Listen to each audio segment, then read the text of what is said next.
Welcome back to Lenz's Comic Corner, classic, non-classics. This is episode number 2016 and Doubleshot number 2010.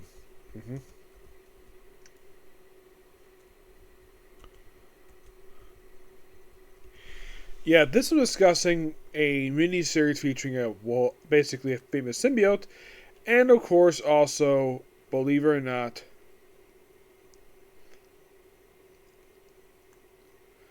like something, and both these books came out just this year. Yeah. So, first up we have Venom Lethal Predator, Heart of the Hunted, written by one of Venom's co-creators, Dave Michelini. Surprisingly, Todd McFarlane has never returned to write Venom at all. Nope. Aside from drawing his early appearances, Todd McFarlane has had virtually nothing to do with Venom in like 30 years. Yep. This is basically the second volume of Venom the Predator. Lasting only 5 issues. Now, surprisingly, in this miniseries, now it's the same length as the previous volume for the series. And the first volume is actually counted as part of the number of Venom. This one isn't. No, it isn't. I was actually kind of surprised they decided to release another volume of Venom Lethal Predator. The last volume, believe it or not, was published in the 90s. You're probably thinking, okay, what year was it published, you might ask? Well, 1993, except that was 6 issues, not 5. Yeah, I have no idea why in the world they decided to bring this. It's kind of strange. Now, here's the weird thing, though. The first issue comes out in March, and then we wait 2 months for the very next issue. Maybe it was delayed for some reason. It was 2 months. And released May, June, July, and then wrapped up in August. Why in the world a 1 month delay? No idea. Yes. We do have a couple characters who, apparently for some reason,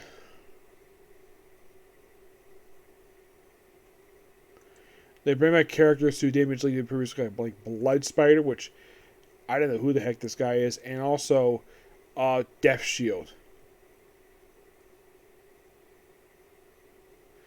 Yeah, it's like, oh, let's have Damage League have it where he basically brings back characters he basically created. And Blood Spider is actually killed off in the second issue. Yeah, oh, by the way, Humbug, who does play this miniseries, he actually is currently deceased, and he actually got killed in the final issue of the second volume of Heroes for Hire. Yes. This is basically mostly set, mostly in the 90s, per se. Now, the artwork in here is done by artist Ivan Ferretti. Yeah. Now, Humbug himself, in case you're curious about this guy, the guy is a joke of a character.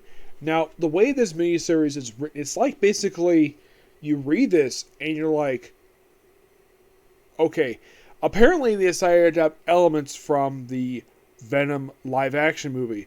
Like, for instance, Anna picked this point as sort of like, not mentioning the fact they were married per se, just that they were engaged, and there was another guy she was involved with, which of course she broke up with. There's stuff here with the Life Foundation, which is something that Venom associated with over the years. I mean, it feels like, though, that basically Damage Lee is integrating stuff from the movie into his own character. I don't think that's bad per se, at least that basically you don't have Venom hopping into a lobster tank and eating a bunch of lobsters raw. You don't have that particular thing happen here, but damn, I gotta admit, damn good miniseries. Surprisingly, this is published the same time as the main Venom book.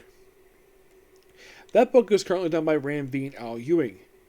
And it seems like for that book, it seems like it's mixed basically how good or bad it is. But great Damage Lee did this. I give this book roughly 9.5 out of 10. This next book, I never thought this book ever come back as an ongoing series, but it did. Just this year, we have Carnage.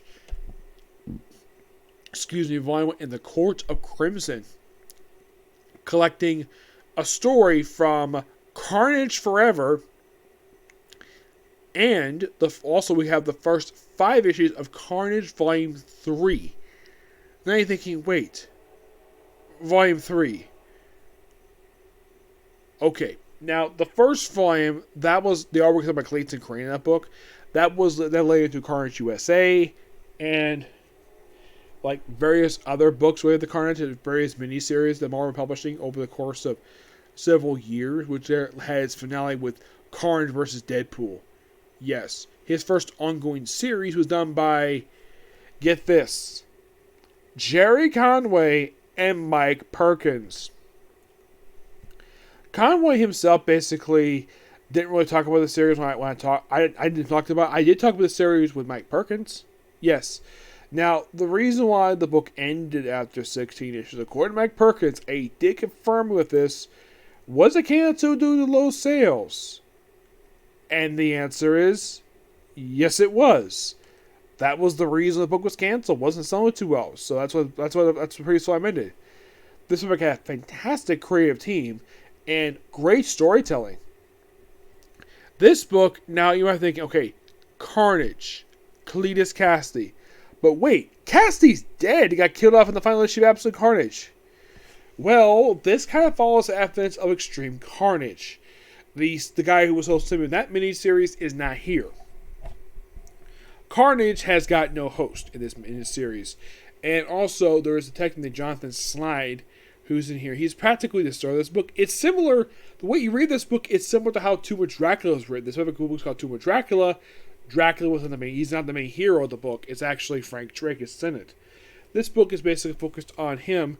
And there's even guest appearance in issue 4 by Spiderling from Amazing Company Vows. Yes.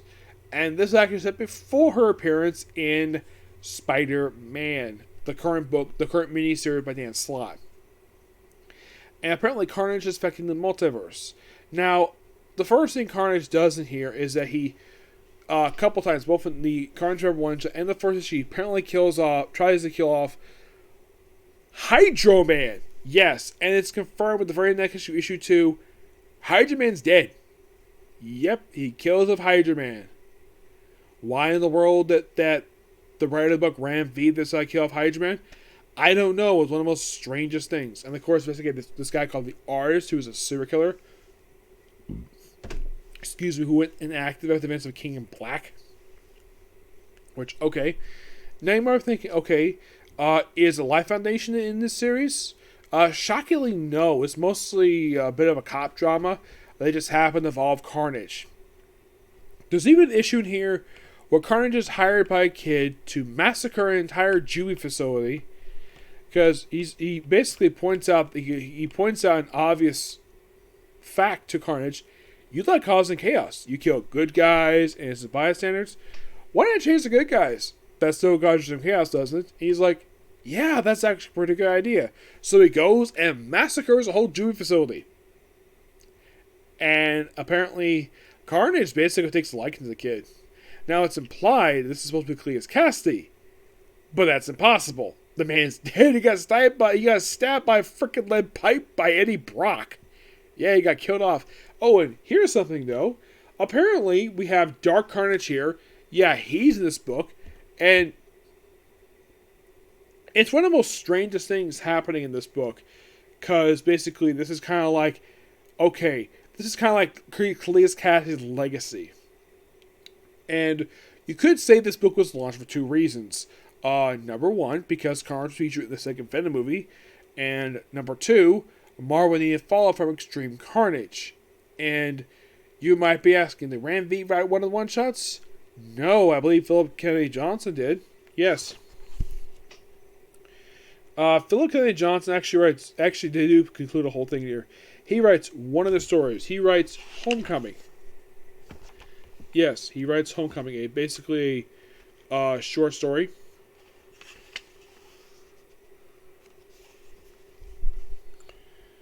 And David Giolini gets a chance to chime in. Now, like in the case of Venom, David Giolini also created Carnage with Rob Liefeld in the artwork. Now, in the case of Carnage Forever, his image. This artwork is done by Salvador LaRocca. Yes. Which, I gotta say, this definitely is an improvement of his artwork in Star Wars, which that was utter garbage. Yeah, that artwork was bad. Really bad. And that book was his artwork was killing the book. Because apparently Marvel just could not take him off the title for some strange reason. I'm not sure. Now here's the thing. Other books they did artwork in is amazing. But that book, his artwork was utter garbage. Like, you might think, okay, what was the background's problem? No. What was the problem? It's the way he drew human faces in the book. They looked like pure garbage. Because it was by far one of the worst pieces of artwork I've ever seen. And here it's a bit of improvement. It's not terrible per se. But, and thank God he is not the main artist of the main Carnage book. That is artwork is done by, well, mostly by Francisco Mina, who does issues 1, 2, 4, and 5. 3 is done by Roque Atino. But yeah, this book is this is another book that's really good. Oh yeah, celebrate 30 years of Carnage. Okay, fine. But I also think because he was featured in the second Venom movie, Venom Let There Be Carnage. Yep. Absolutely great series so far. I've been enjoying this book. I would say I enjoy this a lot more than the Venom book right now. Even though it's done by the same guy. Yeah, I give this book roughly a 9.5 out of 10. Yep. But yeah, I would have got back to watching Super Sentai, but I have to watch it wait tomorrow. So that's going to be pretty much it for Single Review. Tomorrow, basically. Oh, excuse me. Also forgot to mention here, Spot. The Spot appears in this book.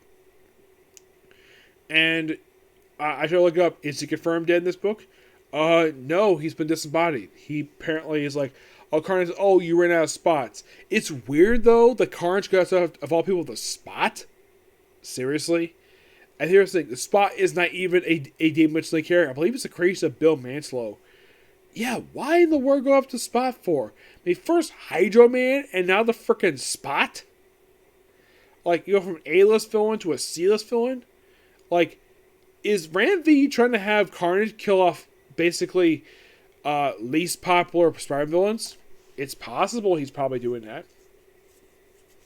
Yep, I'm loving the way this series done so far, and just can't wait for the next book. Yeah, this book actually came out just this week. I saw it with my little comic shop. I figured get it next time I go there. I just happened to get it this week. Yep, I got this along with a Kamen Rider manga. I did get Venom Leave the Predator because basically I like Venom. And in my honest opinion, this book was actually better than the main book. That's just my honest opinion anyways. Nothing against Ram V or Al Ewing, but I found Damage Lee's work a lot more interesting. Yep. And here's a fun fact when it comes to Ram V. Did you know he currently writes 3 books right now? He writes Venom, he writes Carnage, and Detective Comics. Yep, 3 books. Yes. I think at one point he was doing 4. He was actually doing Catwoman, but he no longer does Catwoman. He actually is one of 2 writers currently who does books both for Marvel and DC. The other is Philip Kennedy Johnson, who does Action Comics and Alien. And you're thinking, really? Yes, really. He does 2 books now, while Ram V does 3. Yep. But yeah, that's pretty much it for Single Review. Stay tuned for my reviews for World War Super Sentai, Pasta Comic Corner, also reviews for Let's Hang Out, Welcome to Scummercon, Spy Assembly, and Case Closed. Hopefully, all that stuff done tomorrow. Okay, next video. Bye.